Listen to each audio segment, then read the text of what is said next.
వరద సహాయ చర్యలకు వర్షం కొద్దిగా ఇబ్బంది కలిగిస్తోంది. విజయవాడలో వర్షం బాగా కురుస్తోంది.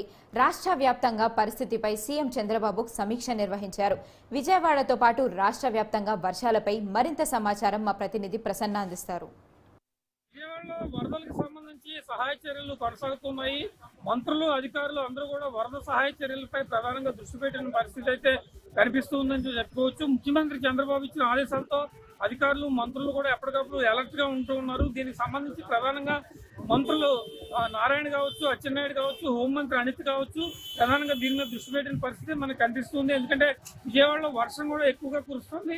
రాత్రి నుంచి వర్షం బాగా ఎక్కువగా కురుస్తున్న పరిస్థితి కనిపిస్తుంది. ప్రస్తుతం మనం చూస్తే కనుక ఉదయం నుంచి కురుస్తున్న వర్షం చాలా ఇబ్బంది కలిగిస్తుంది సహాయ చర్యలకి వీటికి.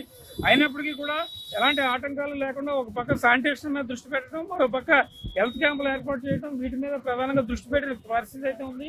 ప్రకాశం బ్యారేజ్ కనుక చూస్తే ప్రకాశం బ్యారేజ్ లో కూడా ఫ్లో కొంచెం పెరుగుతున్న పరిస్థితి. నిన్న మొదటి ప్రమాద హెచ్చరిక ఇవ్వడం జరిగింది. మొదటి ప్రమాద హెచ్చరిక ఇచ్చిన తర్వాత ఎక్కడికక్కడ అలర్ట్ అవుతూ ఉన్నారు. అయినప్పటికీ కూడా ఈ లంక గ్రామాలు కానీ లేకపోతే కృష్ణా నది పరివాహక గ్రామాలు ఏదైతే ఉన్నాయో అక్కడ కూడా అన్ని రకాల జాగ్రత్తలు తీసుకుని ముందుకెళ్తున్న పరిస్థితి ప్రధానంగా కనిపిస్తుందని చెప్పుకోవచ్చు. ఎందుకంటే ప్రకాశం బ్యారేజ్ దగ్గర వరద నీరు పెరిగితే కనుక ఇటు లోతట్టు ప్రాంతాలు ఎక్కువ జలమయమయ్యే అవకాశం ఉంది. బుడమేరు దగ్గర వరద నీరు పెరిగితే కనుక అక్కడ ప్రాంతాలు ఎక్కువగా ఎఫెక్ట్ అయ్యే అవకాశం ఉంది. కాబట్టి దీనికి సంబంధించి ప్రధానంగా దృష్టి పెడుతూ ఉన్నారు. అయితే ఇక్కడ కొన్ని ఇంపార్టెంట్ ఆస్పెక్ట్స్ ఏంటంటే వరద సహాయ చర్యలు కొన్ని ప్రాంతాలకే అందుతున్నాయి, కొన్ని ప్రాంతాలకు అందట్లేదని ప్రజలు ఆందోళన చేస్తూ ఉన్నారు. రాజరాజేశ్వరిపేటలో డ్రైనేజీ సమస్య ఎక్కువగా ఉంది. సింగనగర్ లో కూడా కొన్ని ప్రాంతాలు ఇలాగే ఉన్నాయి. అయినప్పటికీ కూడా ఎక్కడికక్కడ అలర్ట్ చేసుకుంటూ ముందుకెళ్తున్న పరిస్థితి కనిపిస్తుంది.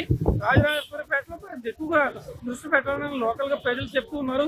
మరోవైపు రాష్ట్ర వ్యాప్తంగా కూడా, ఎందుకంటే ముఖ్యమంత్రి విజయవాడలో సెంట్రిక్ గానే కార్యక్రమాలు నిర్వహిస్తూ ఉన్నారు. అయినప్పటికీ కూడా రాష్ట్ర వ్యాప్తంగా భారీ వర్షాలు కురుస్తున్న పరిస్థితి కనిపిస్తోంది. అన్ని జిల్లాల్లో విజయవాడలో ఎలాగ వర్షం ఉంది, ప్రకాశం బ్యారేజ్కి వరద నీరు వస్తూ ఉంది. అయితే రాష్ట్ర వ్యాప్తంగా అన్ని జిల్లాల్లో వర్షాలు పడుతూ ఉన్నాయి. అల్లూరు సీతారామరాజు జిల్లా ఏజెన్సీ ప్రాంతంలో ప్రతి చోట కూడా వర్షం ఎక్కువగా పడుతుంది. ముఖ్యమంత్రి అన్ని జిల్లాల కలెక్టర్లను ప్రధానంగా అలర్ట్ చేస్తున్నారు. ప్రతి జిల్లాలో జాగ్రత్తలు తీసుకోవాలి. అటు ఉత్తరాంధ్రకి చాలా ఎఫెక్ట్ ఎక్కువగా ఉంది. ఉత్తరాంధ్రలో వైజాగ్, శ్రీకాకుళం, విజయనగరం 3 జిల్లాలు, అటు ఉభయ గోదావరి జిల్లా ఏజెన్సీ ప్రాంతాల్లో కూడా ఎఫెక్ట్ ఉంది. కాబట్టి ఆ జిల్లాల్లో కూడా పరిస్థితి ముఖ్యమంత్రి ఎప్పటికప్పుడు సమీక్షిస్తూ ఉన్నారు. ఓవరాల్ గా ఇక్కడ అన్ని విషయాల మీద కాన్సన్ట్రేట్ చేసి రాష్ట్ర వ్యాప్తంగా మిగిలిన జిల్లాలో పరిస్థితులు ఏ రకంగా ఉన్నాయి, విజయవాడలో పరిస్థితులు ఏ రకంగా ఉన్నాయి, వీటన్నిటి మీద కూడా ప్రధానంగా దృష్టి పెట్టి ముందుకెళ్లాల్సిన సిచ్యువేషన్స్ అయితే మనకి కనిపిస్తున్నాయి. ప్రధానంగా ఈ వరదలకు సంబంధించి ప్రభుత్వం అందరినీ అలర్ట్ చేయడం, అధికారులను కాన్సన్ట్రేట్ చేయడం, ఒకరినొకరు కోఆర్డినేట్ చేసుకుని ముందుకెళ్ళడం, దీని మీదే ప్రధానంగా దృష్టి పెట్టిన పరిస్థితి మనకి కనిపిస్తుందని చెప్పుకోవచ్చు. రాబోయే 2 రోజుల్లో ప్రజలు కూడా చాలా జాగ్రత్తగా ఉండాలి. విపత్తుల నిర్వహణ శాఖ ఇచ్చే సూచనలను, ప్రభుత్వం చెప్తున్న జాగ్రత్తలను పాటించి ప్రజలు కూడా జాగ్రత్తలు తీసుకోవాల్సిన పరిస్థితి అయితే ప్రస్తుతం మనకు కనిపిస్తుంది.